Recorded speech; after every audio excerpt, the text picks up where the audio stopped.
Hey everyone, welcome back. Today, we're diving into something that might save you some money and hassle.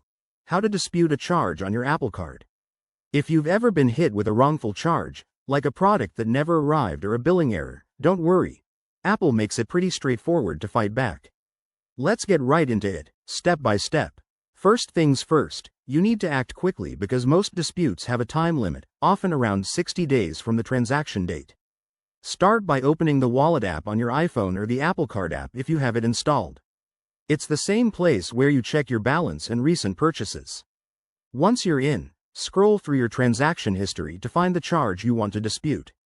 Tap on that specific transaction to open its details. You'll see an option that says something like Report an Issue or Dispute Charge. Go ahead and select that.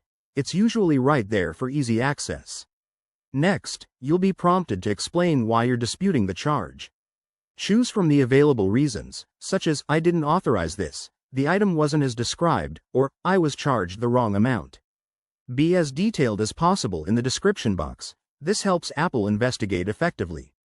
You might need to attach evidence like receipts or photos, so have those ready. After you've submitted your dispute, Apple will review it. You'll get a confirmation email or notification, and they typically respond within a few days to a couple of weeks. Keep an eye on your account for updates, and if you need to follow up, you can do so through the app or by contacting Apple support.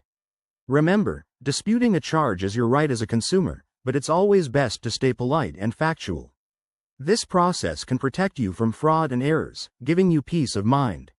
If this video helped, give it a thumbs up and subscribe for more tech tips.